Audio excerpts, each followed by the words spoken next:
La Minutimo, c'est la Minutimo. Oh yeah!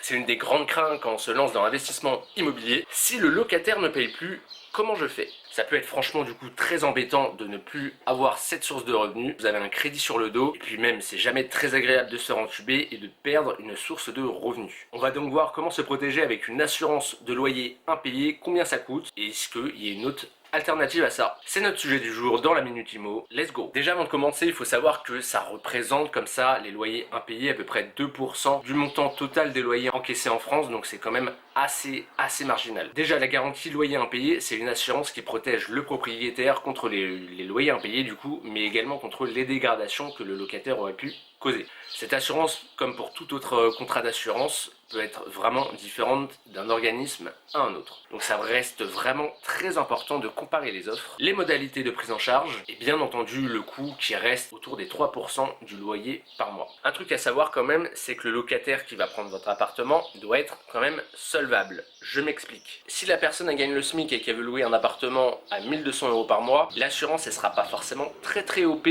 pour vous rembourser les loyers.